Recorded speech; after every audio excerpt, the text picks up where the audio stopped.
네, 더 공정하게 더 균형 있게 스픽스 브리핑 시작하겠습니다. 저는 박영식이고요. 아직 8월은 오지도 않았습니다. 7월 초입부터 정말 사람 잡는 더위가 이어지고 있죠. 오늘 폭염 대비 건강 수칙 잠깐 짚어볼 거고요. 국회가 어렵사리 문을 열었습니다. 뭐 칭찬이라도 해줘야 되는지 모르겠는데 현안은 쌓여 있고 여야 간 쟁점도 많이 쌓여 있어서 정상화가 또 얼마나 갈지 그것도 걱정이고요.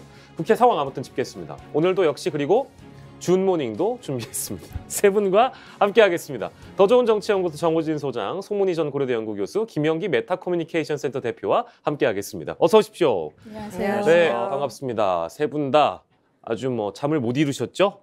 네, 좀 피곤하실 걸로 예상이 됩니다. 많은 분들이 그러실 것 같아요. 예. 자, 오늘의 일면 바로 만나볼까요? 스픽스가 선정한 오늘의 일면으로 바로 넘어가도록 하겠습니다. 오늘 선정한 일면은요, 바로 어제에 이어서 동아일보의 기획보도, 결국에는 접종과 관련돼서 백신 접종 이후의 삶은 어떻게 되고 있는지를 점검하는 기사입니다. 부검 결과가 안 나왔는데 인과성이 없다. 질병청은 1차 소견으로 판단하고 부검의의 경우에는 백신 가능성이 매우 높다라는 판단을 주지만 질병청의 재심의에서는 역시 다른 원인일 가능성이 높다라면서 인과관계를 인정해주지 않는 것이죠.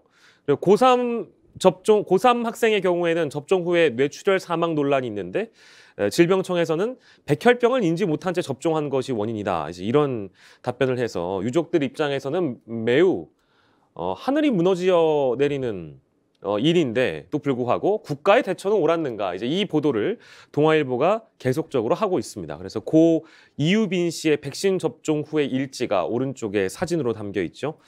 안타까운 내용입니다. 눈물 없이는 저희가 만나볼 수 없는 사연들. 지난주에 월요일에 이제 단독 인터뷰로 또 접종 받고 나서 돌아가신 분들 백신 유족회 인터뷰가 저희 스픽스에 영상으로 남아 있는데요. 많은 분들께서 또 접해 주셨으면 좋겠습니다. 자, 다음 보도 만나볼까요? 동아일보의 보도입니다. 열사병 사망 속출. 진짜 사람 잡는 더위가 어떤 것인지 8월은 더 걱정됩니다. 지금도 더 걱정되는데요. 폭염의 온열 질환자는 작년 2배로 늘었다. 그래서 우리 김영기 대표께서 폭염 대비 건강 수칙 3가지를 소개해 주신다고요? 제가요? 네, 그렇습니다. 자, 동아일보에 나와 있는 폭염 대비 건강 수칙 3가지 좀 이렇게 라이브하게 진짜 그렇습니다.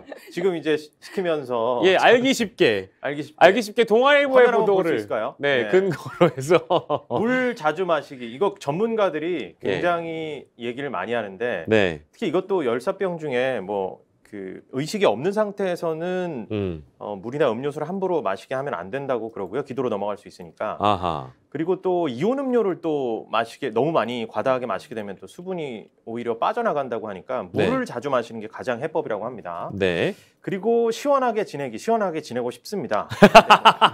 열불 뭐야 진짜. 예, 열불나는 이 사회적 상황들이 또 있는데 그래도 우리가 마음을 평안하게 갖고 시원하게 지내야 되고요. 낮 시간대에 조금 휴식할 수 있는 근로 여건이 좀 보장되면 좋겠는데 아마 이 사업장에서도 이런 것들을 좀 강구하지 않을까 싶습니다. 그렇게 수칙들이 또 나와 있네요. 갑자기 부탁을 해도 이렇게 찰떡같이 설명을 해주시는 우리 김영기 대표님 너무너무 감사드리고요. 지난주에는 두 분께 이제 열대야를 어떻게 이기는가와 관련돼서 질문을 드렸는데 저의 의문에 이제 현답을 주신 두 분입니다. 아무튼 동아일보 보도. 더위가 극심하다. 사람 잡을지도 모른다. 아무튼 대비하자. 이 내용이었고요. 경향신문의 보도로 이어갈까요? 이 부분은 이제 여러분들과 함께 할 텐데요. 부끄럽습니다. 연세대 학생들 청소 노동자 지지 이어져. 이게 어떤 사연인지 저희가 잠깐 정리하고 갈 텐데 이것도 우리 찰떡 같은 김영기 대표가 좀 정리를 해주시겠습니까? 연대에서 도대체 어떤 일이 벌어지고 있는 거예요? 지난 5월에 국민일보에서 단독 기사가 하나 남겨 있습니다. 연세대 재학생 이모 씨가 집회 노동자들이 소속된 전국 민주노동조합 총연맹, 그러니까 민주노총의 공공운수노조 서울지역 공공서비스지부 연세대 분회를 상대로 업무방해, 집회 및 시위에 관한 법률 위반 혐의로 고소고발했다는 건데요. 무슨 얘기냐면 청소 노동자들이 집회를 하는데 그것이 이제 수업권을 침해하고 시끄럽게 한다라는 명목으로 그 집회 연세대 분회, 민주노총의 연세대 분회를 경찰에 일단 고소 고발을 했고요.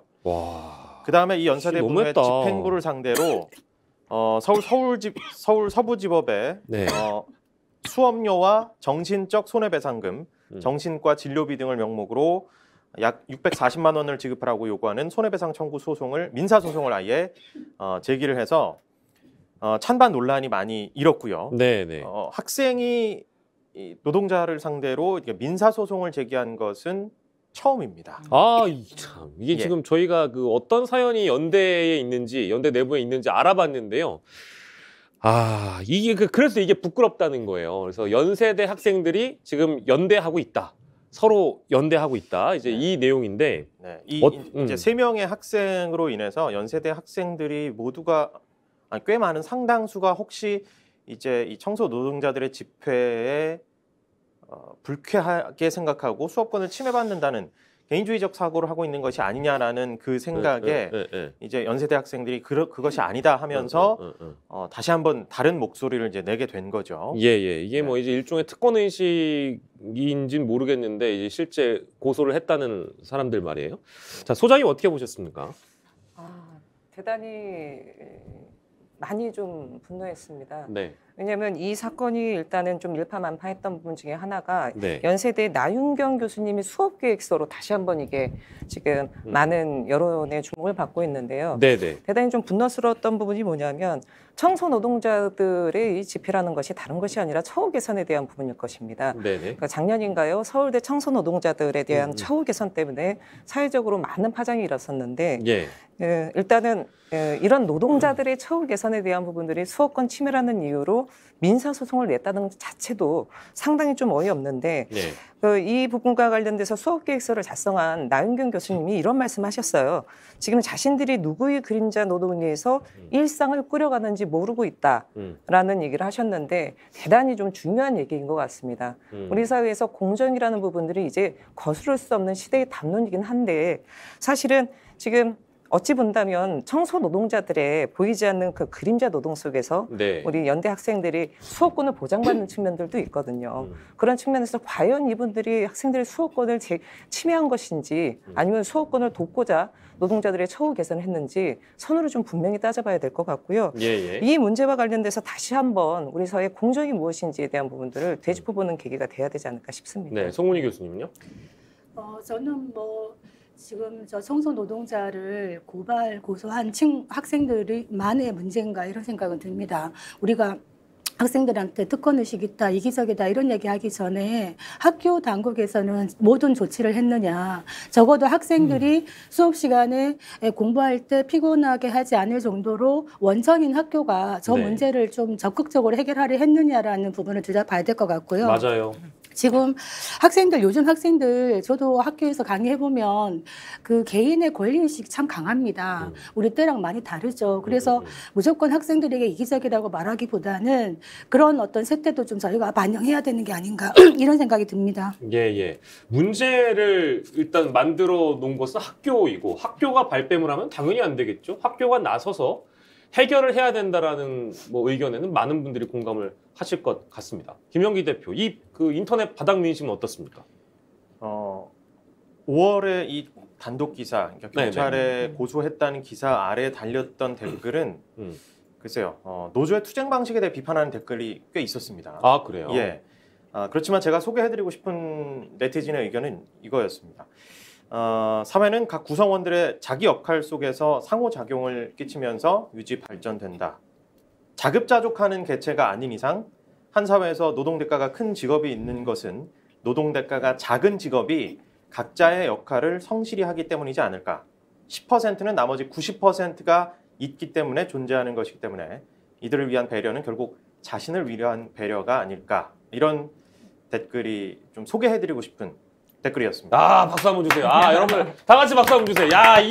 역시 우리 네티즌들이 진짜 감이야. 진짜 정말 저도 이 댓글을 만나보고 깜짝 놀랐습니다. 진짜 우리 국민들은 정말 현명하시다. 이 네티즌도 현명하시다.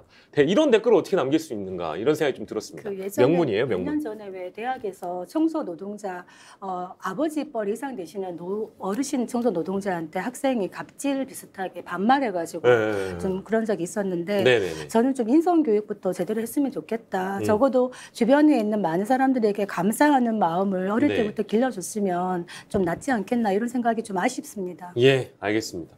스픽스의 일면으로 저희가 다뤄본 기사들 만나보셨고요. 이제 본격적인 주제로 좀 나아가도록 하겠습니다. 다음 주제는 이쯤 되면 막 가자는 거지요가 아니고 이쯤 되면 막 가고 있습니다. 실제 물음표도 아니고요. 이쯤 되면 그냥 막 가는 겁니다. 어디로 막 가고 있는가 한번 만나볼까요? 주제 그렇습니다. 왜 이렇게 늦게 띄워줘요? 빨리 띄워줘야지. 한겨레 보도로 만나겠습니다.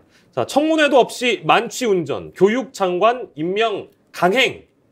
청문회 없죠. 청문회 없이 강행. 윤 대통령, 박순애 갑질 의혹 등 외면. 그리고 공정위원장에는 이제 송옥열 연수원 동기를 임명했고 경찰청장엔 윤희근 차장. 이제 어제 있었던 인사와 관련된 게 이제 노란색에 나와 있고요. 이 기사는 이제 주된 지점은 교육장관 임명한 강행한 부분, 특히 이제 만취운전 당시에 그 실제 혈중 알코올 농도가 어땠는지는 여러분들이 찾아보시면 되겠습니다. 예, 다음 기사 만나볼까요? 대구신문. 김승희 후보자는 복지부 장관 후보자는 자진 사퇴했죠. 근데 이게 이제 뒤에 나옵니다만 정호영 전 후보자에 이어서 연속 낙마. 그래서 경북일보의 보도를 보겠습니다. 김승희 복지부 장관 후보는 결국 자진 사퇴했는데 같은 부처에서 장관 후보자가 2번 연속 낙마한 것은 사상 처음이다.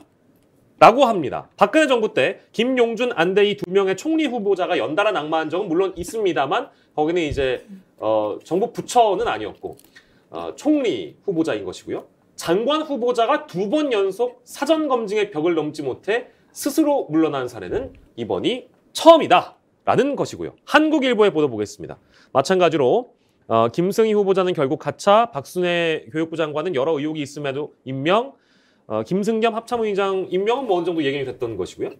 하지만 윤석열 정부의 인사 검증은 다시 또 도마에 오르게 되었다라는 보도이고요. 동아일보는 시간 순으로 좀 배치했습니다. 자진 사퇴를 복지부 장관 후보자가 결정한 지 30분 만에 윤석열 대통령은 박순애, 김승경 두 사람을 임명했다. 제가 했다. 신속하게 결론 낼 생각이라고 하더니 진짜 전격적으로 해버렸어요. 자, 경향신문.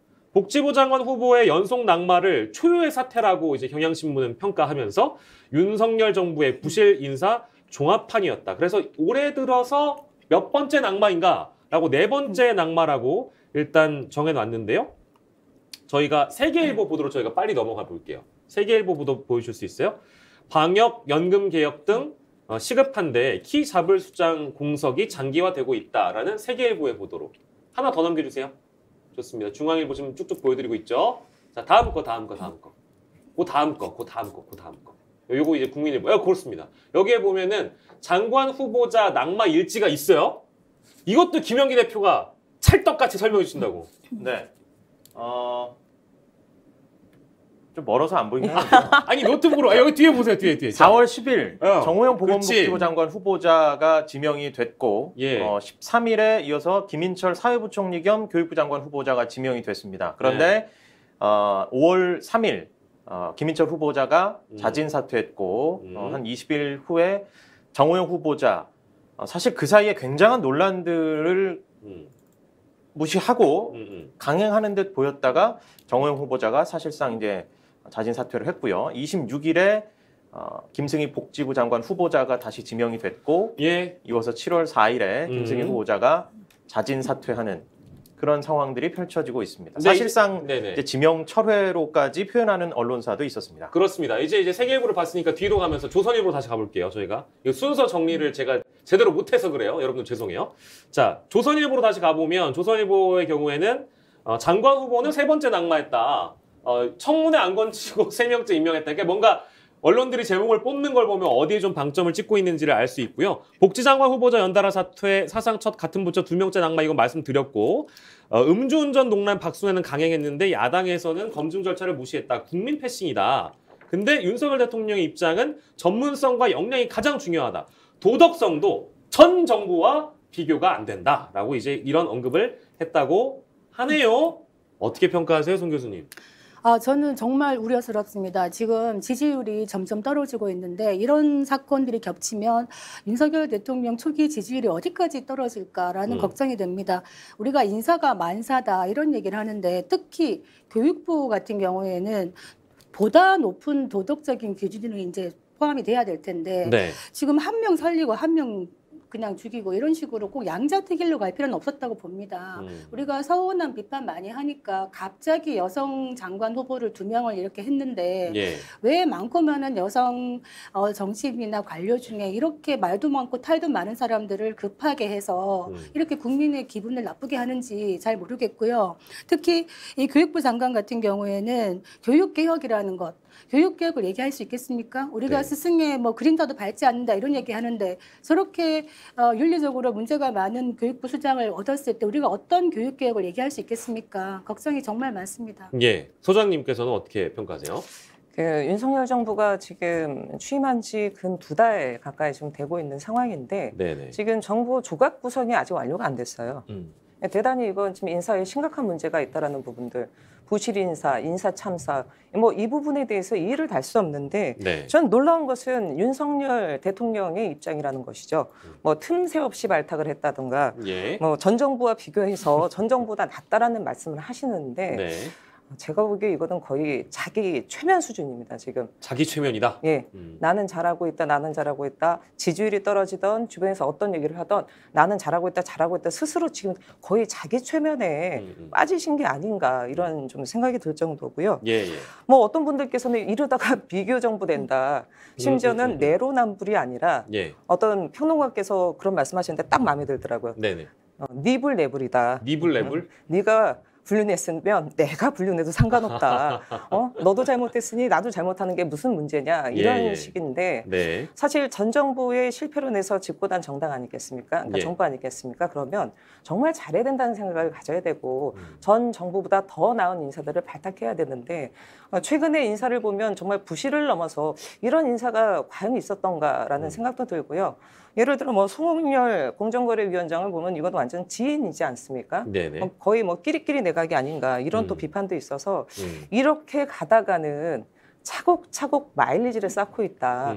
국민들에게 불신의 마일리지를 쌓고 있어서 네. 이미 뭐 데드크로스를 찍었는데 예. 지지율 반등을 할 수 있을까? 뭐 이런 생각마저 듭니다. 지지율에 대해서는 뭐 이제 어제 의미 없다라는 이제 얘기를 또 대통령이 해버리셔서 의미 없다는 말 정말 심각한 말이에요. 왜냐하면 대통령이 어떤 장기 그랜드 비전을 위해서 달려갈 때 적어도 뭐 노동개혁이라든가 연금개혁이라든가 뭐 공공기관 개혁이라든가 이런 거는 사실 저항이 강해요. 그렇지만 그런 저항을 뚫고 나가야 되는 그런 부분에서는 국민적인 뭐 지지율이 일희일비하지 않겠다 이런 얘기가 가당한데 지금은 이 상황에서 국민의 지지율이 의미 없다고 얘기하는 게 대체 그 속에 국민과 지지율의 괴리는 어떻게 설명할 건가?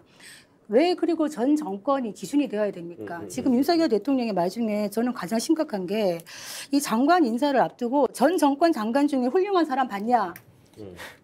그러면은 전 정권에 훌륭한 사람 없으면 이 정권은 전 정권과 비교해서 그냥 그만한 사람들 만나야 됩니까?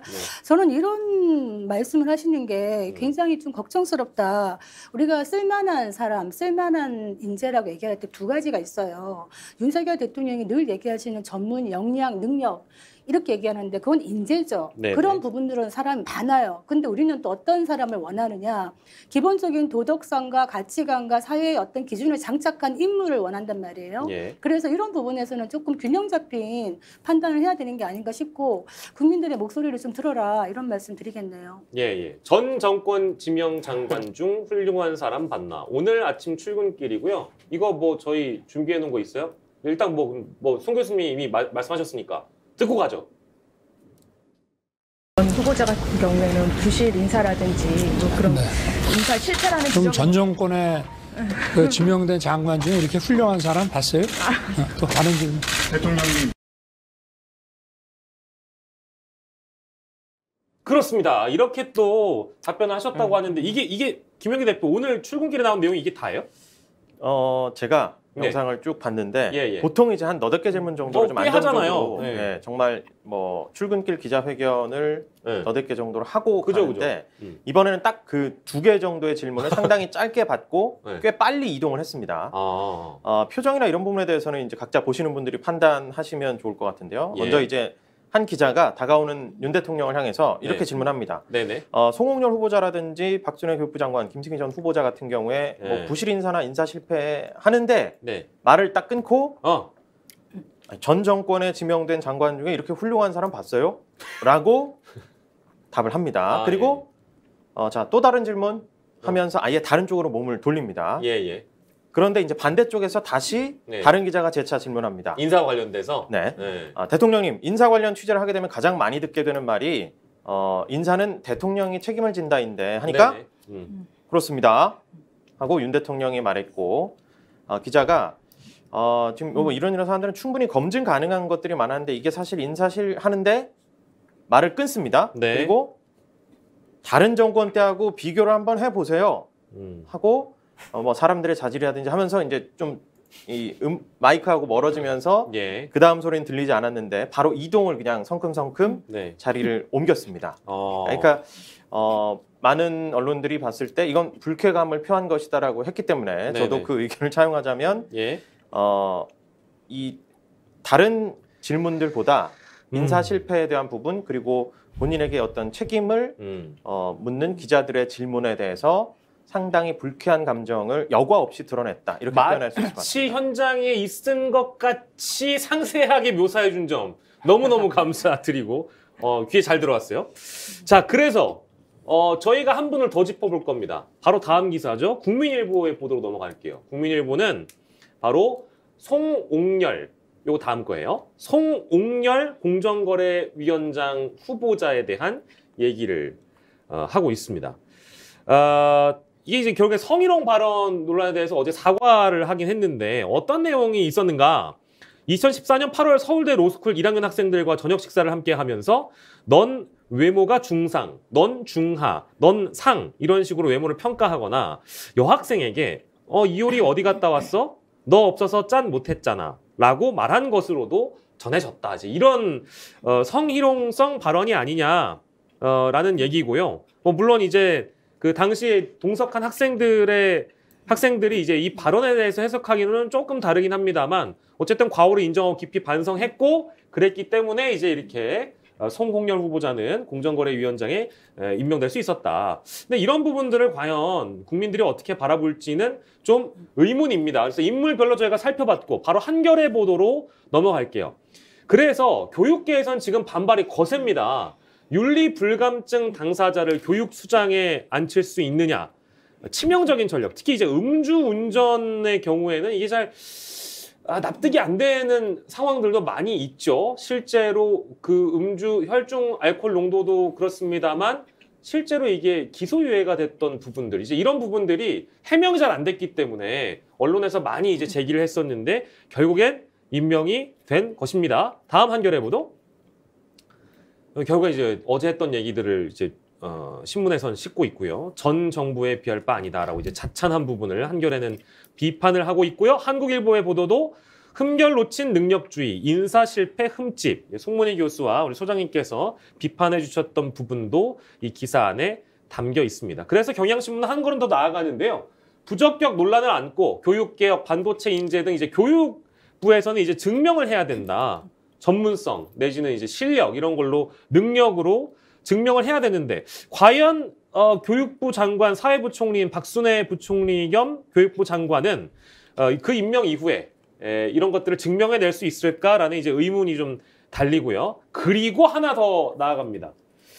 논란만 일면 과연 윤 대통령의 화법이 전 정부를 언급하는 것이 이게 국면 전환용으로 적합한가에 대한 이 부분이거든요. 어떻게 보세요? 적합하지 않다라고 이제 지금 경향신문은 짚고 있는 것 같은데. 전 정부가 흔히 말하는 내로남불 그것 때문에 지금 5년 만에 정권 내주지 않았습니까? 네네. 그걸 보면서도 전 정권이 기준인 것처럼 모든 문제 얘기를 하는 거죠. 검찰이 다 장악하지 않았냐 그랬더니 과거에는 민변이 도배했다. 과거에 민변이 도배했기 때문에 별로 안 좋았기 때문에 그것도 또 정권이 바뀌는 원인이 된 거예요. 그 모든 것들이 뭐 섞여서 지금 정권 재창출이 된 건데 윤석열 대통령이 과연 기준점을 전 정권에만 계속 두고 뭔가 긍정적이고 미래를 향해서 나아가는 국민의 마음을 모아가는 이런 게 아니라 그냥 전 정권이 이랬으니까 나는 거기에 비하면 조금 덜해. 국민들이 과연 그걸 보고 이해하고 넘어갈 수 있겠습니까? 저는 네. 윤석열 대통령의 저 화법 이제는 검찰수장이 아니고 대통령입니다. 대통령이기 때문에 법에서만 어긋나지 않으면 되는 게 아니라 국민의 도덕적인 감정도 굉장히 중요하다. 이런 것들을 좀 정치력을 발휘해야 됐다고 봅니다. 뭐가 제일 뭐랄까 이 언변 중에는 뭐 6월 8일, 6월 17일, 6월 22일, 뭐 이렇게 7월 4일 장관 인선 실패, 뭐 검찰 인사 편중, 부자 감세 비판, 탈원전 정책 이제 이런 발언들이 좀 뭐 문제다 이제 이렇게 지적을 하는 것 같아요. 어떤 대목에 좀 집중하셨어요, 소장님께서는? 저는 사실은 뭐 모든 부분에 다 집중이 됐는데 그 윤석열 대통령이 이런 이유가 무엇인가 좀 한번 생각해 봤는데 국정 운영에 대한 철학이 없다. 철학의 부재에서 나타나는 부분이거든요. 본인이 국정 운영에 대한 구체적인 비전과 앞으로의 로드맵이 분명하다면 굳이 전 정부를 비교해가지고 탓할 이유가 없습니다. 왜냐하면 비교한다는 건 비교 우위에 있기 때문에 본인이 그런 얘기를 하시는 건데 사실 지금 두 가지 문제가 있어요. 첫 번째 말씀드렸던 국정 철학이 없다. 그러다 보니까 전 정부와 비교하게 되고 두 번째는 그러면 전 정부와 비교했을 때 월등한 비교 우위에 서야 되는데 사실 인사와 관련돼서 지금 드러나는 분들은 소위 너무나 하자가 많습니다. 과연 이런 분들이 그 국정에 있어서 하나의 그 국무위원으로서 제 역할을 할 수 있을 것인지에 대한 의구심이 많이 드는 분들인데요. 자꾸만 이렇게 전 정부와 비교해서 얘기를 하는 것은 스스로 이 정부에 대한 어떤 국정 철학도 없거니와 자신감이 없다라는 또 하나의 반증이 아닐까 이런 생각이 듭니다. 김영기 대표, 이번에 인사 논란과 관련해서는 혹시 인터넷 바닥민심은 어떻게 좀 해설을 하고 있어요? 격한 표현들 좀 거르고 격한 거 해주세요. 격한 거 해줘야. 걸러야 됩니다. 제발요, 현기증 나요. 다양한 시각이 담긴 좀 댓글을 좀 가져왔는데요. 일단 인사 추천과 검증하는 참모들도 좀 똑바로 해야 된다. 왜 이런 인사로 지지도를 까먹느냐. 그리고 윤 대통령도 이게 문제 있는 인사가 추천되면 당연히 좀 거부를 해야 되는 거 아니냐. 이런 얘기가 있었고요. 업무 추진 동력을 얻으려면 지지도가 중요한 것 모르냐. 이런 얘기도 있었고 특히 이제 교육부 장관 임명과 관련해서 교육부 장관은 교장이 되려면 음주운전 경력 있으면 불가하는 교육법을 실행하는 교육부 장관이 이렇게 음주운전 경력이 있는데 윤석열 정부에서 이것이 합당하다고 주장한다면 이게 보수주의의 가치가 뭔가 하는 근본적인 회의에 직면하게 된다. 이런 얘기도 있었고 박순애 장관의 경우에는 이제 청문회를 거치지도 않았지만 현재 청문회 방식에 대한 비판까지 또 확장되는 의견도 있었습니다. 뭐 솔직히 청문회 지금 실효성이 있냐, 기능이 있냐? 국민들은 이제 정략적이다 못해 인신공격만 하는 청문회에 대한 기대감이 없다. 청문회에 대한 개선도 좀 해야 된다라는 의견도 댓글에 있었습니다. 아니에요. 그래도 궁금한 거는 또 물어보고 의혹은 해소가 돼야 됩니다. 부처의 장관이 되는 건데 아무튼 청문회를 없애자는 게 아니라 합리적으로 좀 개선을 하자는 얘기인 것 같아요. 물론 청문회가 아예 막 인신공격적으로 나아가는 건 저도 문제가 있다고 생각하는데 동의하는데 이제 뭐 국민적인 의혹이 들 때는 이제 그런 분을 좀 해소하고 사과할 분 또 사과하고 넘어가야 또 국민의 머슴으로 또 일을 할 수 있는 거 아니겠어요? 이제 그런 생각이 들고요. 자, 지지율 얘기가 잠깐 나와가지고 그거 짚어보고 갈게요. 경향신문도 그래서 자꾸 이러다 보니까 지지율 2주 연속 떨어지는데 윤 대통령이 얘기한 의미 없다라는 부분 좀 짚고 있고요. 이게 하나의 여론조사만 그런 게 아니라 이제 여러 여론조사에서 데드크로스가 일어나거나 아니면 뭐 특히 이제 국민의힘과 국정 지지도가 더불어 떨어지는 경우 이제 이런 경우들을 좀 주목을 하고 있는 내용이고요. 국민일보 기사 다음 거 만나볼까요? 더 떨어진 지지율, 윤, 의미 없다지만 반전 모멘텀이 없어. 그러니까 결국에는 반등의 기미를 좀 보이려면 어떤 반전을 갖고 와야 되는데 어떻게 갖고 와야 될 것인가 거기에 좀 주목을 해보도록 하겠습니다. 뭐 국정 지지도가 높아져야 우리 국민들도 행복한 거기 때문에 저희가 뭐 이렇게 방송을 키신 분들은 아니 왜 자꾸 우리 윤 대통령 잘하고 있는데 욕만 하냐 하실 수 있잖아요. 그렇지 않습니다. 저희는 제안을 드릴 수 있어요. 그래서 이제 어떤 반전 모멘텀을 마련해야 지지도가 올라갈 수 있다. 이제 이런 얘기를 좀 해보도록 하죠. 송 교수님 좀 제안 좀 해주세요. 컨설팅을 하신다면 윤 대통령에게 어떤 제안을 해주시겠습니까? 지지도를 올리려면 이렇게 해야 된다. 지지율을 올리겠다고 생각하지 말고 국민에게 다가가겠다라는 생각을 먼저 하시면 좋겠어요. 지금 윤 대통령 요즘에 어떤 그런 행동 양식을 보면 국민과 헤어질 결심을 하고 있는 게 아닌가. 국민과 헤어질 이런 결심. 좀 걱정이 됩니다. 왜냐하면 지금 국민들 삶이 많이 어렵습니다. 정말 팍팍하거든요. 네. 그런데 거기다 대고 지금 여권에서는 싸우고 있죠. 부총리가 이런 말 했어요. 직장인들 임금 인상 좀 자제하자. 그랬더니 지금 안 그래도 내 월급이 약한데 살 게 없는데 물가가 올라서 그러면 내 월급은 안 올리고 그 사람들은 뭐 하냐 이런 불만 많아요. 그리고 아까 부자 감세 얘기했지만 네. 경제에 있어가지고도 지금 중산층이 몰락하고 있다. 이런 얘기를 많이 하고 있어서 바보야 문제는 경제야. 국민들이 일단 먹고 사는데 걱정하지 않아도 되는 네. 무항산 무항심이라고 하잖아요. 근데 네. 그런 부분을 먼저 추동력 있게 잡고 나가야 되는데 거기에 대한 비전은 지금 보이지 않고 뭐 전 정권 수사 뭐 이런 것만 계속 법과 원칙만 얘기하고 있으니 국민들은 속이 탈 수밖에 없는 거예요. 그래서 경제부터 잡아라. 그리고 국민의 눈높이에 합당한 인사도 해라. 앞으로는 왜 원구성 바로 앞두고 저렇게 임명을 강행합니까? 네네. 좋지 않다. 송 교수님의 제안이었고요. 우리 소장님의 제안은 또 어떤 제안을 주시겠어요? 그러니까 되게 전무후무한 지금 상황인 것 같아요. 네. 취임한 지 100일도 안 됐습니다. 허니문 기간이기 때문에 역대 정부, 여론조사가 진행됐던 역대 정부 보면 이 시기에는 다 지지율이 엄청 치솟았거든요. 네네. 근데 이렇게 데드크로스가 된 거는 진짜 뭐 헌정사상 거의 처음이 아닐까 싶은데요. 네네. 일단은 뭐 고물가, 고금리, 고환율 뭐 이런 외부적인 요인이 분명히 있습니다. 네네. 근데 뭐 이것이 뭐 윤석열 정부로 인한 부분은 아니고 그렇죠. 뭐 국제적인 여러 관계가 있기 때문에 이 부분에 대한 우리 송 교수님 말씀해 주셨는데 뭔가 해법이 있어야 되는데요. 네네. 저는 가장 크게 일단은 불통에 대한 부분들이 좀 가장 크지 않나 싶어요. 인사 문제에 대한 부분도 그렇고요. 네. 지금도 이제 여론조사 지지율 얘기했는데 별 의미 없다 이렇게 얘기하면 예. 여론조사라는 게 민심이 반영되는 것인데 그 민심 그 얘기를 들은 국민들 입장에서는 굉장히 문제가 있고 잘못이 있다고 생각하는데 의미 없다고 얘기하면 국민의 목소리는 무엇이 되는가라는 생각을 하지 않을 수 없을 것 같아요. 예. 그러니까 여러 가지 부분이 있겠지만 저는 불통에 대한 부분들을 바꿔야 된다. 그리고 말씀하실 때 정말 한 번 더 생각을 하시고 네. 정제하시고 이렇게 하셨으면 좋겠습니다. 예. 앞서도 이제 참모들을 비난하는 국민 여론이 분명히 있는 것 같아요. 근데 네네. 한편으로는 참모들이 조언을 하더라도 윤석열 대통령이 그거를 수용하면서 하는 것인가라는 또 다른 또 생각도 들더라고요. 특히 인사 문제를 봤을 때는 예. 아무리 뭐 참모들께서 인사 검증을 안 했겠습니까? 인사 검증을 만약에 안 했다면 뭐 자리에서 물러나게끔 해야죠. 그런데 이거는 뭔가 대통령의 의중이 있지 않으면 이렇게 문제 있는 분들을 이런 식으로 임명하지는 않을 것 같은데 네, 예. 어찌됐건 간에 참모도 그렇고 대통령도 그렇고 다시 한번 정제하고 국민들을 생각하는 속에서 과연 무엇이 우선인지를 생각해 주시는 게 중요할 것 같습니다. 자, 김영기 대표, 떨어지는 지지율에 댓글은 없습니까?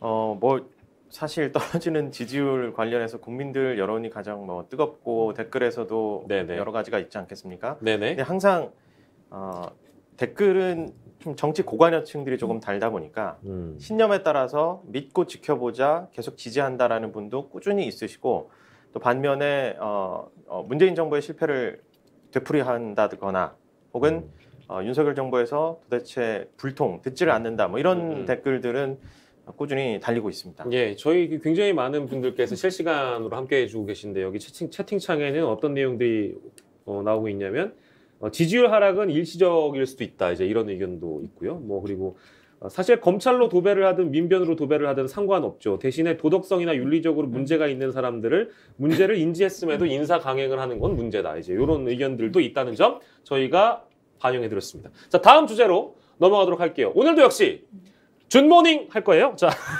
준모닝으로 넘어가도록 하겠습니다. 이준석 대표님 죄송해요.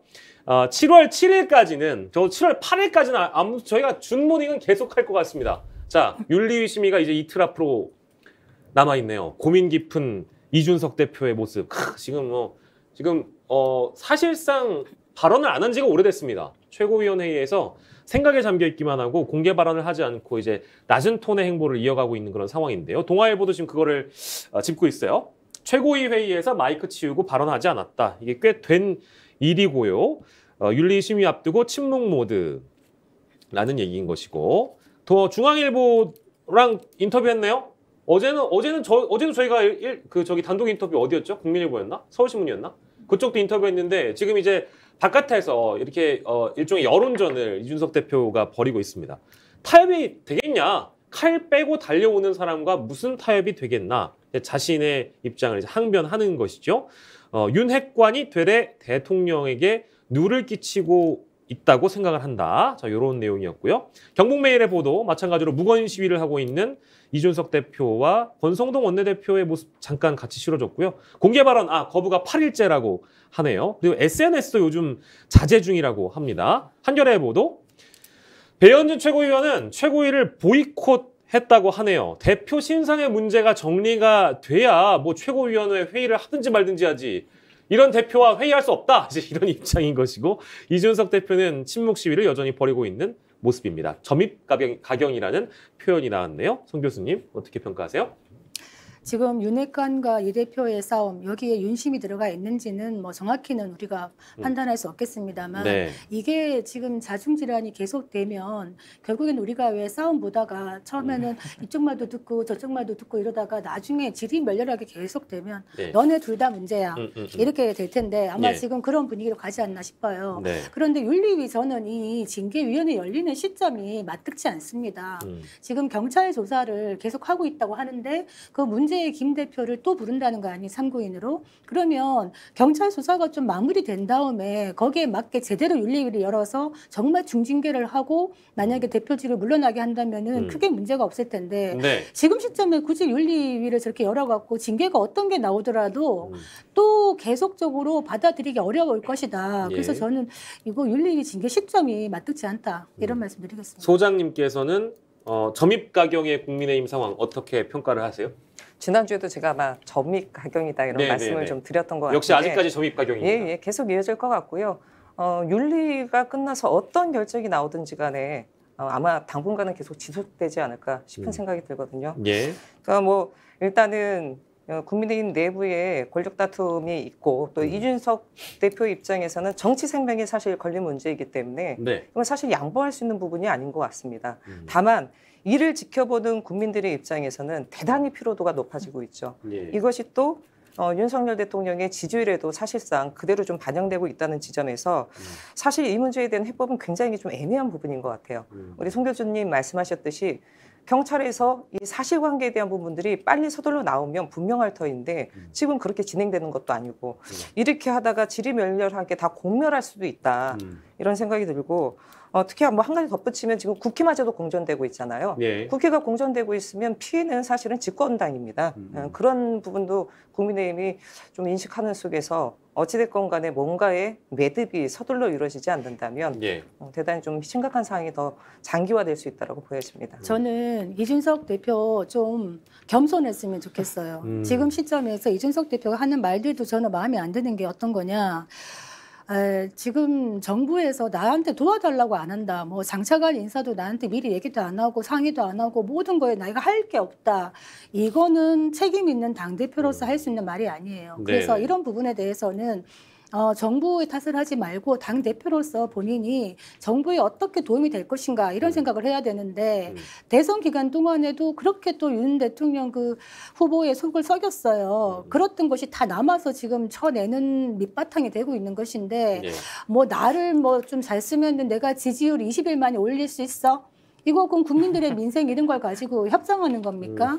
이거는 자기를 어떻게 쓰든 간에 국민의 같이 나아가는 문제에 있어갖고 이런 식의 워딩은 당대표로서는 매우 가볍다. 이런 말씀 드리겠습니다. 혹시 뭐 우리 김영기 대표도 이제 스피치의 달인이시니까 이제 뭐 우리 이준석 대표의 평소에 어떤 그런 발언이나 뭐 공개적으로 이제 언론 인터뷰를 워낙에 많이 하잖아요. 그런 과정에서 나왔던 일종의 뭐 논란, 잡음 뭐 어떤 확대 해석되는 경우도 있었던 것 같고 이제 그런 거 보면서 혹시 어떤 조언을 좀 우리 이준석 대표에게 제가 조용히 하라 말씀드리면서 그 이준석 점입가경을 한번 쳐봤어요? 네. 그랬더니 뭐가 나옵니까? 검색창에 쳐봤는데 꾸준히 2021년부터 해서 뭐 점입가경이 너무 많아요? 이준석 고민정 점입가경 대선 주자와 점입가경 기억난다. 정진석 의원과 점입가경 갈등형 이제 당대표라는 새로운 캐릭터긴 한데 글쎄요 지금 상황에서 지금 갈등하고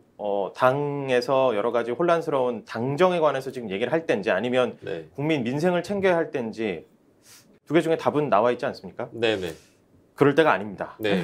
힘듭니다. 네. 예. 갈등과 반목의 정치인으로 상징되진 않았으면 좋겠다는 생각을 저도 좀 합니다. 점입 가경을 이렇게 또 검색하면 그런 빅데이터들이 나오는군요. 생각이 났어요. 고민정, 이준석 점입 가경.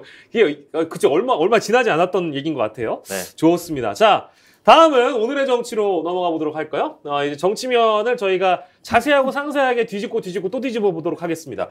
한겨레 보도 저희가 만나볼 텐데요.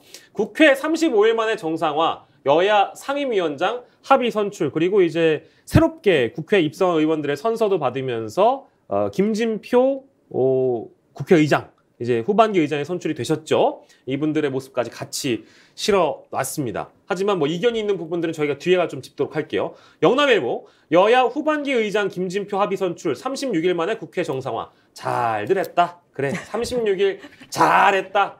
그래, 나중에는 뭐 한 76일 한번 해봐라 그래. 자, 대구신문 넘어갈까요? 여야 국회의장 합의 선출 극적 타결. 제발 그만 극적했으면 좋겠어. 제발 나는 국회 기사에서 극적이라는 표현 좀 안 나왔으면 좋겠어요. 부탁합니다. 35일, 36일 그게 뭐가 중요해. 극적인 일을 만들지 말아요. 제발 일 좀 하세요. 자, 다음 보도 서울신문입니다. 합의 선출 공감대로 파국도 그만해. 제발 국회 기사 나올 때 파국이라는 단어 좀 안 나왔으면 좋겠어요. 자, 여기 오른쪽에 보시면 법사위 사개특위 불씨가 여전하다라는 표현이 나와 있습니다. 정상화, 그러니까 문은 열었는데요. 거기 안에서 또 아웅다웅 할 겁니다. 안 그랬으면 좋겠는데 법사위 사개특위 어떻게 될까요? 이제 그 부분을 저희가 좀 전망을 해보도록 할게요. 경향신문, 부담이 있었습니다. 민생은 뒷전이다. 이런 표현이 있었기 때문에 여야로서는 당연히 부담이겠죠. 시간은 우리 편이라고 시간을 길게 잡아와서 싸워왔지만 계속 민생이 뒷전이라는 부담이 있다 보니 손은 잡고 문은 열었는데 원구성까지는 난항이다. 즉 국회 정상화는 아직 되지 않았다는 평가가 많이 나오고 있어요. 과연 정상화는 순조로울까요, 송 교수님? 일단 문 연 거는 잘했다고 봅니다. 박수. 네. 우리가 어제도 방송하면서 육모방망이 막 얘기했잖아요. 홍군형을 해줘야 돼. 네, 홍군형 내주겠다. 아니면 개작도 막 이런 얘기까지 했는데 그만큼 국민들이 매서운 네. 회초리를 들고 있다라는 거 느꼈겠죠. 예. 눈치가 있으니 야당 다 그래서 일단 문은 열었다.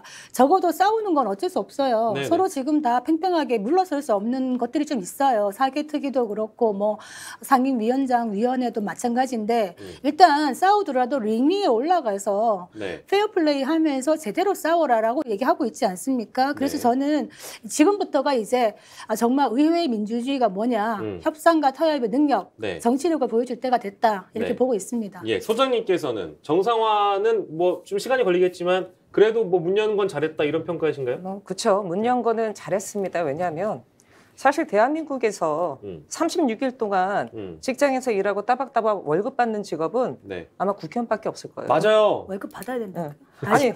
아니 월급을 그렇게 내놔. 아니 그렇죠. 아니 그리고 지금 뭐 이 지금 경제 위기 속에서 임금 인상을 자제하자 등등 얘기하는데 의원들 세비가 거의 동결된 적이 없습니다. 따박따박 오르죠. 계속 오르죠. 이거 대단히 좀 문제 있는 부분이고요. 일도 하지 않고 36일 동안 사실상 문 닫고 놀았는데 예. 급여 받는 거 이거 대단히 무렴치하고 양심불량이라고 보고요. 예. 저는 개인적으로 이참에 의원들이 한번 대국적으로 다 네. 세비 반납하면 네네. 국민들한테 아주 조금 정도 그래도 저 기대도 안 해요. 조금. 네, 물론 뭐 저도 기대는 하진 않습니다. 기대는 하진 않고요. 네네. 그래서 저는 빨리 지금 국회가 정상화되기 위해서는 무엇보다도 양당이 이제 합의를 해야 되는데요. 네네. 이미 예전에 합의한 게 있습니다. 합의한 게 있는데 계속 그 부분에 대한 것들을 번복하다가 이 지경까지 왔거든요. 예. 저는 일단은 기존에 합의했던 부분들에 대한 원칙을 다시 한번 세우는 속에서 그대로 네. 가는 게 맞다.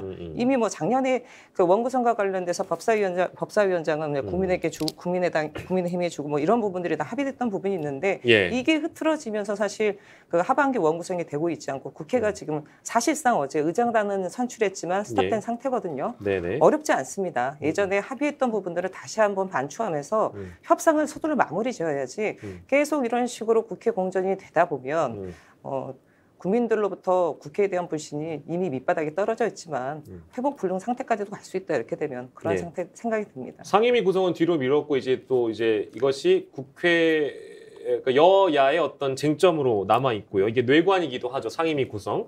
그래서 국민의힘과 더불어민주당의 각기 이번 국회 예상 쟁점별 여야 주장을 우리 김영기 대표가 정리했죠? 네, 말씀하신 대로 상임위 구성 먼저 하자는 게 여당의 입장이고 네.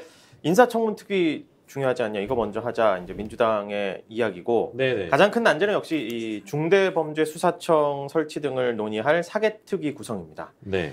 국민의힘에서는 이제 사개특위 여야 동수로 하자, 그리고 사개특위 위원장 넘겨라 이렇게 요구를 했는데 박 원내대표는 비상식적이고 무리한 요구라고 일축을 했습니다.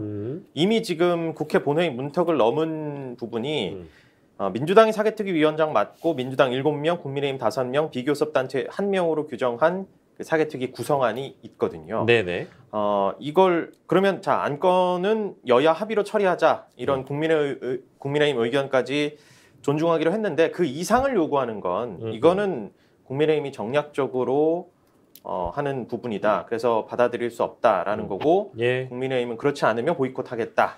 이런 상황이어서 이 부분이 가장 쟁점이 될 것 같고요. 예. 또 뭐 법사위 문제도 그렇습니다. 법사위가 그렇죠. 이른바 이제 상원 기능을 어떻게 보면 하고 있지 않았습니까? 예. 그러니까 이 부분을 좀 권력을 좀 내려놓고 예결위 기능을 강화해야 한다고 민주당은 이제 주장을 하고 있고 국민의힘에서는 그건 나중 얘기다라고 하고 있습니다. 예, 국민의힘과 더불어민주당의 각기 다른 주장을 저희가 좀 정리를 해드렸고요. 국회 상황을 저희가 짚어봤습니다. 이제는 야당으로 넘어갈게요. 더불어민주당으로 바로 이제 넘어가려고 하는데요. 더불어민주당의 상황을 좀 낱낱이 짚어보도록 하겠습니다. 서울신문의 보도, 박지현 당권 도전 막혔다. 비대위 출마 예외 없어. 김동연과 달라.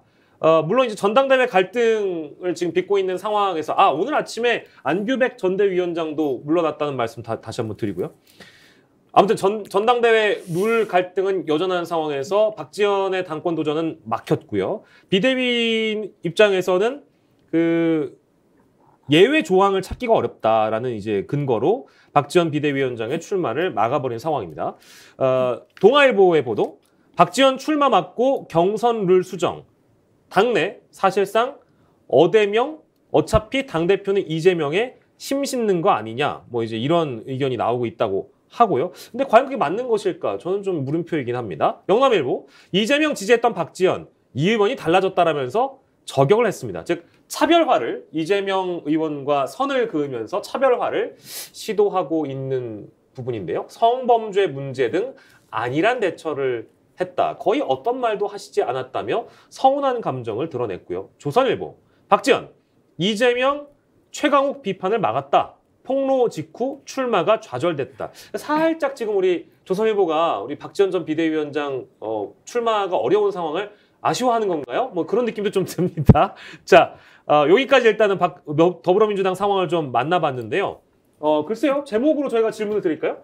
박지원의 출마를 막고 경선 룰을 수정하면 이재명 의원에게 사실상 힘을 실어주는 거긴 한데 그게 실제 그런 목적을 가지고 이런 결정이 내려졌다고 평가해야 될까요? 박지원 출마하기 어렵게 만든 게 마치 비대위가 다 이것을 막 어떤 큰 그림을 그려놓고 이런 결정을 내린 걸까요? 저 박지원 전 비대위원장 굉장히 아까 말했던 이준석 대표 얘기하면서 우리가 갈등 유발령 얘기했는데 네. 딱 그 캐릭터예요.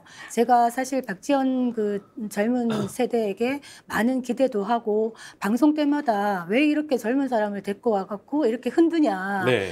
민주당이 관대하지 못하다 이런 얘기를 많이 했는데 지금은 이런 시점에 와서는 저는 박지원 전 비대위원장에게 뭐 제 말을 들을지 모르겠습니다만 한마디 한다면 예. 겸손해져라. 더 겸손해야 돼요? 왜냐하면 겸손할 분들이 많아요. 네. 저는 청년 정치인들이 정말 이렇게 따박따박 경력을 쌓아가길 원해요. 그렇지만은 어느 날 갑자기 이재명 그 후보가 데리고 와서 깜짝 발탁해가지고 비대위원장까지 되지 않았습니까? 그러면서 어떻게 보면 경륜과 준비 없이, 물론 저는 그 불꽃 추적단 그 활동에 대해서는 크게 평가합니다만 네. 그 와중에서 갑자기 공동 비대위원장이 되면서 본인의 존재감, 본인의 몸값에 대해서 과도한 평가를 하고 있는 게 아닌가. 그래서 이번에 지금 뭐 못 나가게 한다고 얘기하지만 못 나가게 하는 게 아니라 당원 당규상 당연한 거잖아요. 그렇기 때문에 이거를 뭐 음모론이나 나를 무서워하느냐, 치졸하다 이렇게 가는 거는 네. 겸손해질 필요가 있다 이런 생각이 듭니다. 아니 근데 이제 이게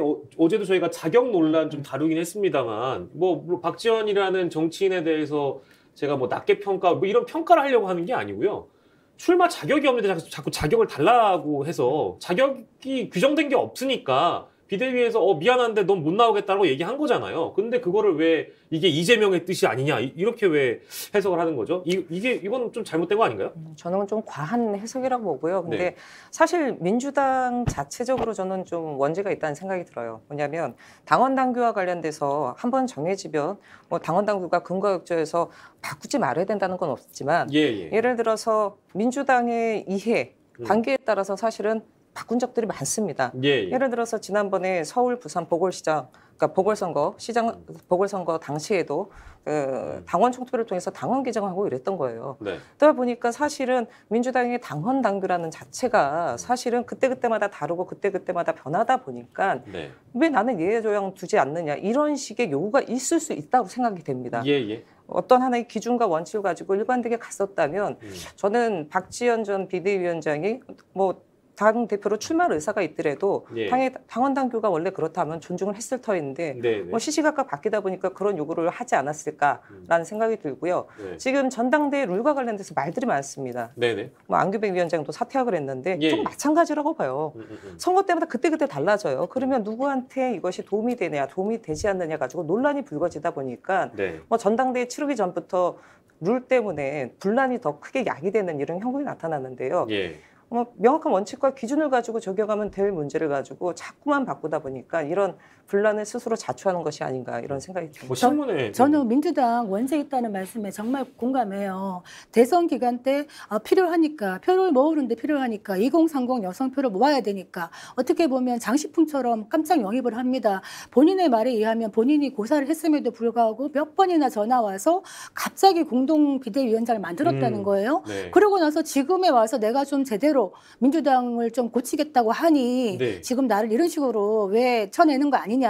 본인은 또 그렇게 얘기를 하는 거예요. 그리고 적어도 그 손을 잡았던 사람이 바로 이재명 지금 의원인데 지금 이재명 의원에게 어떤 말을 하느냐. 민주당 성범죄 성비 문제 많았는데 최강욱 의원 얘기할 때 입 다물라고 했다라는 거 아니에요. 그래서 그때부터 서로의 뭔가 신뢰관계 금이 갔다 이런 얘기를 하고 있는데 이런 부분에서는 사실 젊은 어떤 세대 정치인으로서는 저런 부분에 대해서는 얘기를 할 수 있는 부분이라 봅니다. 그렇지만 저것 때문에 나는 예외니까 김동연 지사처럼 그럼 자기가 대권 후보랑 같은 레벨은 아니지 않습니까? 나는 특별하니까라는 생각이 아니라 정치는 정말 쉬운 게 아니다. 밑바닥에서부터 뒹굴러서 정말 올라올 그런 생각을 갖고 장기간 어떤 정치한 그런 인재로 거듭났으면 좋겠습니다. 알겠습니다. 자, 박지원 전 비대위원장이 28분 전에 이제 30분 전이네요. 30분 전에 입장을 밝혔어요? 밝혔습니까? 전해주세요. 트위터에 일단 이게 너무 언론에서 집중할 만한 걸 너무 잘 알아 이분들이. 이게 이준석 대표나 박지원 전 비대위원장이나 이런 걸 자꾸 해야 기사 난다는 걸 너무 잘 알고 있고요. 저희가 뭐 어쨌든 신문을 토대로 방송을 하고 있기 때문에 다루고는 있는데 너무 잘 전해주세요. 저에겐 이미 죄송합니다. 피선거권이 있다는 꽤 장문의 트위터 글을 조금 전에 약 1시간 전쯤인 것 같아요. 1시간인가요? 입장이 좀 나왔는데 지난 4월 1일에 우리 당의 대의기구인 중앙위원회에서 투표를 통해 나는 선출됐다. 그러면 그때 나는 한 달 된 당원이었는데 그때 피선거권은 합당한 거고 지금 이미 부여된 피선거권이 있다가 없어지는 거냐 이런 입장이거든요. 그리고 피선거권을 한시적으로 적용한다는 규정이 없었다. 그렇기 때문에 나는 피선거권이 있다. 그리고 공당으로서 절차와 규정을 준수해서 명확한 유권 해석해주고 다른 언급이 없으면 본인은 후보 등록을 하겠다, 강행하겠다라고 입장을 밝혔습니다. 받을 수 없는 카드를 계속 들이미는 것도 사실은 이게 자꾸 이러다 보면 뭐랄까요? 그 언론에서 어떻게 평가를 할지는 모르겠는데 지금까지 나온 보도를 종합해 보면 어쨌든 자격은 안 되는 게 맞거든요. 근데 이거를 어떻게든 후보 등록을 하겠다 그러면 중앙당에서는 뭐 받아줍니까? 안 받을 가능성이 너무 높잖아요. 근데 왜 이러는 걸까요? 언론이 받잖아요. 그러니까 제 말이 그 말이에요. 정답이시네요. 근데 저는 이거 사실 이 젊은 정치인들만의 문제는 아니라고 봅니다. 제가 늘 이제 젊은 정치인들 좀 만나거든요. 그러면 이 당 저 당 할 것 없이 어떤 얘기를 하냐면 당에서 우리를 쓸 때 우리를 소모품처럼 쓴다는 거예요. 그래서 우리가 정말 커나갈 수 있는 그런 기반을 주진 않고 반짝 소모품으로 쓰고는 그냥 버리는 버린다는 거예요. 네. 그래서 그렇게 버려지지 않기 위해서는 내가 튀어야 된다. 내가 어떻게든 좌충우돌 하면서 언론의 관심이라도 끌어야 된다라는 생각을 팽배하게 갖고 있어요. 네. 그래서 지금 굉장히 관심 끌고 있는 사람들이 좀 있거든요. 예, 그렇게 예. 말한 사람 중에. 네네. 근데 저는 이거 기성세대의 문제도 좀 있지 않겠나 이런 생각이 좀 들어서 씁쓸합니다. 그렇지만 박지원 전 비대위원장에게 또 조언을 굳이 하자면 당장 꽃길이 아니라 좀 어렵고 힘들더라도 가시밭길을 가더라도 장기적인 정치인으로서의 맷집을 키우는 것이 더 강한 방법이다. 이런 네. 말씀 또 드리겠습니다. 알겠습니다. 자, 박지원 전 비대위원장의 아무튼 뭐 최신 업데이트된 내용 저희가 반영해 드렸고요. 자, 다음 보도 만나볼까요? 지금 전당대회 룰과 관련해서는 민주당에서도 갈등이 있는 상황인데 저희 스픽스 뉴스에서는 당대표와 최고위원 분리 선출하기로 반명측의 통합 선출 방식 요구 받아들이지 않고 기존대로 단일성 집단 지도 체제를 유지하기로 했다. 이제 이런 제목으로 기사를 올렸습니다. 다음 보도, 예, 맞습니다. 더불어민주당이 오는 8.28 전당대회에서 당대표와 최고위원을 분리 선출하기로 했다. 이재명 상임고문이 당대표 출마를 검토하는 가운데 일부 비이재명계 의원들은 분리 선출이 아닌 통합 선출 방식으로 지도체제를 바꾸자 이렇게 주장했지만 받아들여지지 않았다. 현행 유지. 자, 그리고 영남일보. 민주당 전대 국민 여론조사 비중을 높인다. 본 경선 대의원 비율은 45에서 30으로 바꾸고요. 국민 여론조사는 25로 확대. 어쨌든 집단 지도체제는 유지가 되는 거고요. 당대표 최고위원 분리선출. 이 부분 저희가 집중해서 봤고. 한국일보의 보도. 결국 어대명이냐? 이재명 당대표 적합도 36%로 압도적 1위. 너무 예상되는 내용이기도 하지요. 그리고 한겨레의 보도. 여론조사 비율 높인 민주당 전대 이재명 대 소장파 본격 대결. 여기까지 저희가 소개를 해드릴 수 있겠습니다. 지금 많은 분들이 함께하고 계신데 이준석은 4가지가 없어요. 이런 댓글이 달려 있고요. 그리고 너무 나대네 박지원. 네가 뭔데 특혜를 바라는 거야? 이런 댓글도 보이네요. 언론 플라이나하고 못된 건 다 배웠네. 이런 굉장히 강도가 센 이런 댓글들을 함께 해봤습니다. 저희 오늘 준비한 소식은 여기까지 저희가 전해드려야 될 것 같고요. 오늘 세 분과 함께했습니다. 송문희 전 고려대 연구교수, 더 좋은 정치연구소 정호진 소장, 그리고 김영기 메타커뮤니케이션 센터 대표와 이 시간 함께했습니다. 고생하셨습니다. 네. 감사합니다. 고맙습니다. 예, 오늘의 한마디입니다. 의미가 없다. 어제 윤석열 대통령이 추락한 지지율에 대해서 별로 의미가 없다라면서 국민만 생각하고 열심히 해야 한다고 밝혔습니다. 내 외부의 어려움들에 개의치 않고 아무튼 국정을 수행하겠다. 이제 이런 뜻으로 읽히기도 합니다만 반대로 의미가 없다는 인식은 더 잘해달라는 국민들의 호소를 흘려듣는 것 아닌가 하는 걱정이 들기도 합니다. 해외 순방을 다녀왔는데도 정권의 허니문 기간임에도 지지율이 떨어지는 이유는 무엇일까요? 현존하고 있는 경제 위기와 국민의힘의 당권 싸움이 주는 피로도는 대통령의 탓이 아니라고 치더라도 국민 정서와 동떨어진 대통령의 행동과 말만 줄이더라도 지지율은 떨어지지 않을 텐데 말입니다. 국민 다수가 고개를 젓고 있는 마이웨이식 장관 임명, 거듭되는 인사 논란, 그리고 이에 대응하는 대통령의 화법. 오늘만 해도 그렇습니다. 전 정권 때하고 비교해 보시라. 전 정권 지명 장관 중 그렇게 훌륭한 사람을 봤느냐. 우리는 윤석열 정부를 살고 있습니다. 문재인 정부도 박근혜 정부도 아닙니다. 국민들은 더 나은 정부를 기대하며 윤석열을 선택했습니다. 그런데 이런 식이라면 떨어져가는 국정 지지도 과연 이유가 없어서 이런 걸까요? 의미가 없진 않다. 오늘의 브리핑을 마치겠습니다. 여러분 고맙습니다.